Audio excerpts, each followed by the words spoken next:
Hello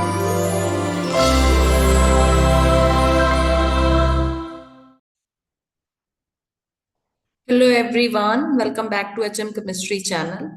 So today in this video we are going to take Master Cadre Chemistry syllabus कि उसको कैसे तैयार करना है, कैसे प्रिपेयर करना है, कौन कौन से प्रिपरेशंस के मेथड हैं, कौन कौन से पोर्शंस आप ले सकते हो जब आप मास्टर केडर के लिए अपीयर होते हैं.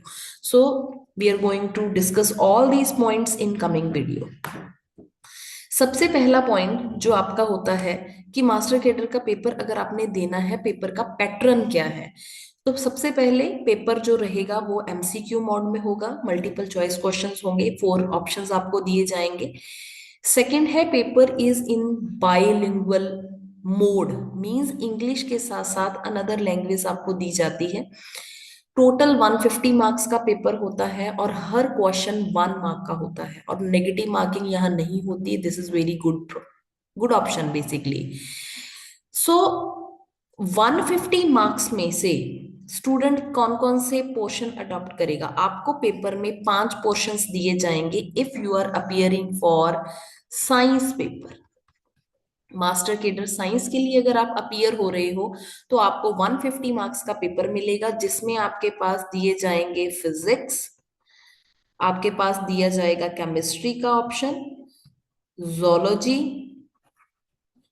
Botany and mathematics. So basically ये 5 पोर्शन आपको दिए जाते हैं and every part is of 50 marks. बहुत सारे स्टूडेंट जो मेडिकल के हैं या नॉन मेडिकल के हैं एक ही क्वेश्चन पूछते हैं. यूजली नॉन मेडिकल वाले बच्चों का एक क्वेश्चन मेरे पास आता है कि मैम हमें फिजिक्स, मैथ और केमिस्ट्री ही ऑप्ट करना पड़ेगा अगर हमने पेपर देना है. मेरे पास बहुत सारे बच्चे पिछली बार जो सिलेक्ट हुए हैं उन लोगों ने क्या किया, बिकॉज फिजिक्स और मैथ जो है बेसिकली दोनों ही कैलकुलेशन बेस्ड आ जाते हैं तो बच्चों को डिफिकल्ट लगते हैं. मैथ की यूजली बच्चों की तैयारी थी, केमिस्ट्री की तैयारी थी. जो जिन बच्चों की फिजिक्स की तैयारी नहीं थी तो व्हाट दे कैन डू, आप जोलॉजी या बॉटनी में से कोई भी एक पोर्शन तैयार कर सकते हो. तो बच्चों ने यूजली जोलॉजी वो पोर्शन तैयार किया था मैथ्स और केमिस्ट्री के साथ साथ. ये 3 ऑप्शन उन्होंने ले लिए, मींस इट इज ऑप्शनल. कोई भी पोर्शन आप इसमें से ले सकते हो और बहुत बच्चे जॉब पे भी लग गए हैं because this is the most asked question on WhatsApp, on Telegram. जो बच्चे मेरे से बार बार पूछते हैं कि पोर्शन कौन सा हमने लेना है, तो आप कोई भी पोर्शन ले सकते हो according to your choice. 3 portion आपने करने हैं 50-50 मार्क्स के, डिपेंडिंग अपॉन आपने कौन सा प्रिपेयर किया है. आप फिजिक्स को छोड़ के जोलॉजी ले सकते हो, मैथ जिसने सपोज नहीं करना वो जोलॉजी या बॉटनी ऑप्ट कर सकता है. तो आपकी मर्जी है. मेडिकल या नॉन मेडिकल के लिए कहीं पे भी नोटिफिकेशन में आज तक कभी उन्होंने नहीं लिखा कि मेडिकल वालों के लिए ये सब्जेक्ट ऑप्शन कंपलसरी है या नॉन मेडिकल वालों को फिजिक्स, केमिस्ट्री, मैथ से ही पेपर देना पड़ेगा. It is not written. ठीक है, तो ये आप कोई भी कर सकते हो. तो मैंने आपको बता दिया 150 मार्क्स का पेपर है जिसके लिए आपको टाइम ड्यूरेशन दी जाती है. For example 2 hours and 30 minutes. ठीक है, सो नेक्स्ट स्लाइड पे चलते हैं. अब आती है हमारे पास मास्टर केडर केमिस्ट्री की प्रिपरेशन. ठीक है, मैंने आपको बताया केमिस्ट्री का पोर्शन जो मेरे पास बच्चे आते हैं वो 50 मार्क्स की प्रिपरेशन के लिए आते हैं और 50 मार्क्स में हमारे पास सिलेबस में 3 पोर्शन मेंशंस हैं. पहला पोर्शन मेंशन है फिजिकल केमिस्ट्री का, the second portion is inorganic chemistry and third portion is organic chemistry. ठीक है, 3 पोर्शन हमें दिए जाते हैं सिलेबस में. अगर आप सिलेबस देखते हो, और सिलेबस कहाँ से डाउनलोड करना है, मास्टर केडर सिलेबस लिखिए आप पंजाब का, गूगल में टाइप करिए, फर्स्ट ही लिंक आता है हमारा जो रजिस्टर्ड वाला है, तो वहां पे जाके आप इसको डाउनलोड कर सकते हो. उसके बाद हमारे पास आते हैं ये 3 पोर्शन. बट मैं आपको यहाँ पे जब भी मैं प्रिपरेशन करवाती हूँ एक 4th पोर्शन की तैयारी भी करवाती हूँ, वो है स्पेक्ट्रोस्कोपी. स्पेक्ट्रोस्कोपी हमारा फिजिकल में भी होता है, इनऑर्गेनिक केमिस्ट्री में भी होता है, ऑर्गेनिक में भी, and it is quite difficult. ऐसा नहीं है कि आप डायरेक्ट इसको पढ़ोगे तो आपको समझ आ जाएगी. अगर आपने एमएससी की हुई है तो आप बड़े आराम से समझ लोगे, otherwise it is very difficult. तीनों ही सब्जेक्ट में स्पेक्ट्रोस्कोपी है। तो बेसिकली हमारे पेपर में 4 ऑप्शन आते हैं, physical chemistry, inorganic, organic and spectroscopy. Physical chemistry की बात करें तो we are having this syllabus, various chapters are mention. तो फर्स्ट सिलेबस जो हमारे पास दिया है that is basic principles of chemistry, जिसको हम मोल कंसेप्ट भी बोल देते थे +1 +2 में। ठीक है, तो ये हमारे पास मोल कंसेप्ट का पार्ट आ गया। Mole concept, atomic structure very very easy, states of matter, ठीक है, chemical bonding, thermodynamics, equilibrium, redox and electrochemistry both are connected. ठीक है, अदरवाइज अलग अलग चैप्टर्स थे ये, बट इन्होंने सिलेबस में इकट्ठा दिया हुआ है। Kinetics chapter, surface chemistry, solid state, Surf concept of catalysis और सॉल्यूशन। जब मैं पढ़ाती हूँ तो मैं सरफेस केमिस्ट्री और कैटालिसिस चैप्टर इकट्ठा पढ़ाती हूँ, दोनों पोर्शन इकट्ठे जाते हैं।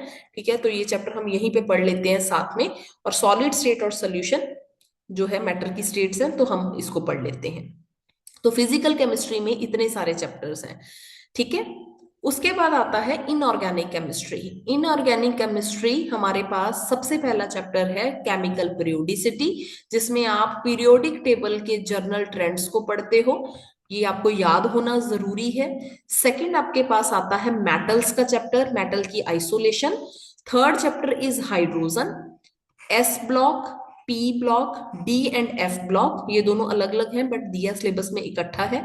उसके बाद है coordination chemistry and organometallic chemistry, environmental chemistry, nuclear chemistry, analytical and bio inorganic. So the main question that student always ask me again on the various platforms कि मैम हमने पढ़ना कहाँ से है। देखिए, अगर आप सोच रहे हो कि आप एनसीईआरटी पढ़ के आपका पेपर क्लियर हो जाएगा, तो नहीं होगा, ये मैं क्रॉस कर देती हूँ, क्योंकि आपका जो ऑर्गेनिक का पोर्शन है वो सबसे डिफिकल्ट आता है एनसीईआरटी में। ऑर्गेनोमेटालिक्स का चैप्टर मैं इसको हाईलाइट करती हूँ, ये आपको तभी आएगा अगर आपने एमएससी में स्पेसिफिक बुक्स पढ़ी हुई हैं, तैयारी की हुई है, तब आएगा आपको। ठीक है, बायो इनऑर्गेनिक केमिस्ट्री भी हमारा एमएससी का पार्ट है। तो ऐसा नहीं है कि अगर हम सिर्फ अपनी बीएससी तक की बुक्स भी पढ़ जाओगे तब भी आपका भी आप बहुत अच्छे नंबर ले लोगे, पेपर क्लियर हो सकता है। बट आपको अगर बहुत अच्छा नंबर लेके आना है, रैंक लेके आना है, या फिर लेक्चरर की तैयारी करनी है, तो ये कुछ कुछ टॉपिक्स जो मैं आपको बता रही हूँ, ये पर्टिकुलरली एमएससी की बुक से ही आपको पढ़ने पड़ेंगे। सेम अगर मैं यहाँ पे जाऊं इन सारे फिजिकल वाले सिलेबस में, ठीक है, तो इलेक्ट्रोकेमिस्ट्री में से बहुत सारे क्वेश्चन ऐसे हैं जो हमारे एमएससी बेस्ड आ जाते हैं। ठीक है, तो ये चीजें हैं। ठीक है, उसके बाद हम चलते हैं ऑर्गेनिक केमिस्ट्री। हमारे पेपर का मोस्ट डिफिकल्ट पार्ट जो है वो ऑर्गेनिक है।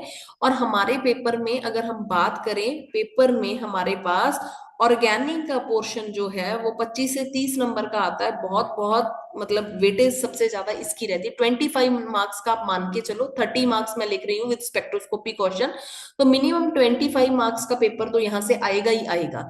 तो डिफिकल्ट क्यों है? क्योंकि अगर आप डायरेक्ट +1 +2 या बीएससी की बुक्स करते हो तो हमारे यहाँ पे रिंग बेस्ड क्वेश्चंस नहीं होते। और पेपर में अगर आप देखो रिंग बेस्ड क्वेश्चंस आते हैं, जिसकी वजह से बहुत सारे बच्चे ऑर्गेनिक के क्वेश्चंस को अटेम्प्ट नहीं कर पाते। ठीक है, तो ये चीज याद रखनी है, आपने अच्छे से इसको प्रिपेयर करना है। द सेकंड क्वेश्चन, अगर स्टूडेंट मेरे को ये बोलता है कि मैम, मतलब जितने भी बच्चे मेरे पास आते हैं पढ़ने के लिए, वो कह देते हैं जिन्होंने बहुत टाइम से गैप ले रखा होता है कि ऑर्गेनिक नहीं करनी हमने, बाकी सब कुछ करवा दो। बट मेरे लिए सबसे मैंडेटरी चीज है कि ऑर्गेनिक करनी ही करनी है आप लोगों ने, जब आप तैयार कर रहे हो केमिस्ट्री का पेपर, क्योंकि इसके बिना वेटेज नहीं आएगी आपकी। तो सबसे पहला पार्ट आपका रहता है कैरेक्टराइजेशन ऑफ ऑर्गेनिक कंपाउंड्स। बहुत छोटा सा चैप्टर है, बड़ा इजी चैप्टर है। Some basic concepts of organic chemistry, जिसको आप बोलते हो general organic chemistry, GOC in short we can say. अगर आपको ये आ गया तो काफी पोर्शन आपको आ जाता है। उसके बाद केमिस्ट्री ऑफ हाइड्रोकार्बन्स, लिखा एक जगह ऐसे ही है, पर इसमें हमारे पास अल्केन भी आता है, लेंथी है बहुत, अल्कीन आता है, अल्काइन आता है। नेक्स्ट चैप्टर इज हेलोजन, जिसमें अल्काइल हेलाइड्स आएंगे, ठीक है, और aryl halides. Next chapter is organic compounds containing oxygen, जिसमें हम फिनोल, ईथर और एल्कोहल्स को पढ़ते हैं। उसके बाद नाइट्रोजन कंटेनिंग में हमारे पास आ जाते हैं डिफरेंट डिफरेंट चैप्टर, जिसमें नाइट्रो कंटेनिंग कंपाउंड, अमीन वाले कंपाउंड्स को आप लेते हो, ठीक है। उसके बाद next chapter is polymer, biomolecules, chemistry in daily life, very important question. Now this part which I am highlighting, common reagent, reagents को आपको स्पेसिफिकली अलग से पढ़ने की जरूरत नहीं है। अगर आप लेक्चरर के लिए जा रहे हो तो आपको बहुत अच्छे से प्रिपेयर करने पड़ेंगे इसको। एमएससी के सारे एडवांस ऑर्गेनिक केमिस्ट्री हमारा पेपर होता था, तो सारे रिएजेंट बेस्ड ही होता है एमएससी में, तो वो आपको पढ़ने पड़ेंगे अच्छे से। अदरवाइज मास्टर केडर के लिए जितना पोर्शन आप ऊपर पढ़ रहे हो वही रिएजेंट आपको पेपर में यहाँ पे मिल जाते हैं क्वेश्चंस में। उसके बाद ये जो सिलेक्टिव ट्रांसफॉर्मेशंस हैं, कीमो सिलेक्टिविटी, अगेन लेक्चरर के पेपर में इसके बहुत सारे क्वेश्चन पूछते हैं, अदरवाइज पूरी ऑर्गेनिक केमिस्ट्री में से ही स्पेसिफिक रिएक्शंस को उठा के इस पोर्शन के लिए पूछ लिया जाता है। So this is organic part, ठीक है। उसके बाद spectroscopy which is the fourth part which I am writing in 3 points. सबसे पहले बेसिक प्रिंसिपल एंड एप्लीकेशंस, उसके बाद ये, तो सीधी बात करते हैं, हमारे पास जो स्पेक्ट्रोस्कोपी है उसमें कौन कौन सी स्पेक्ट्रोस्कोपीज आपको पढ़नी है, यूवी, उसके बाद आपको आईआर पढ़ना है, थर्ड इज एनएमआर। एनएमआर में भी हम पढ़ते हैं प्रोटोन एनएमआर और C13 NMR, दोनों पढ़ते हैं हम, ठीक है। प्रोटोन की भी C13 की, दो तरीके की होती है। Fourth, mass spectroscopy. Mass spectroscopy को इन शॉर्ट सिलेबस में हमारे पास लिखा जाता है MS। ये तो सारी आती है ऑर्गेनिक में, ये सारी ऑर्गेनिक में दी हुई है, ये इन ऑर्गेनिक के सिलेबस में दी हुई है आपको, और ये हमें दी हुई है फिजिकल में। तो हम फिफ्थ स्पेक्ट्रोस्कोपी जो हमने पढ़नी है वो होती है मॉसबॉर स्पेक्ट्रोस्कोपी, EPR स्पेक्ट्रोस्कोपी, ठीक है। उसके बाद ये सारी स्पेक्ट्रोस्कोपी मेन है, ठीक है। तो ये आपको 6 तरह की स्पेक्ट्रोस्कोपीज तो करनी ही पड़ेंगी, ठीक है। तभी आपको सारी चीजें आ सकती हैं। एक हमारे पास जैसे होता है जिसमें हम स्ट्रोक्स लाइंस निकालते हैं, एक स्पेक्ट्रोस्कोपी का नाम मेरे माइंड में नहीं आ रहा, जो फिजिकल के हम पढ़ते हैं। तो ये बेसिकली 6-7 तरह की स्पेक्ट्रोस्कोपीज हैं जो आपको पढ़नी है और उसकी तैयारी करनी है, क्योंकि इसमें से भी लेक्चरर में तो बहुत पोर्शन आएगा इसका। मास्टर केडर में जब मैं तैयारी करवाती हूँ तो स्पेक्ट्रोस्कोपी साथ के साथ आपको पढ़नी पड़ेगी, तभी आपका काम चलेगा, क्योंकि इसमें यूजली मान के चलो 5-6 क्वेश्चंस इसके पेपर के लिए देखे जाते हैं। अगर हम बात करें तो पढ़नी पड़ेगी अगर आपने अच्छे नंबर लेने हैं। So this is all about master cadre syllabus की, इसको कैसे पढ़ना है, कैसे तैयारी करनी है। होपफुली आपको समझ आया होगा, और अगर कोई भी आपकी क्वेरी है तो you can call me. Descriptions में नंबर होते हैं, आप मेरे को कोई भी मैसेज करके पूछ सकते हैं वेरियस प्लेटफॉर्म पे। Telegram links are there, WhatsApp links are there. So bye bye everyone.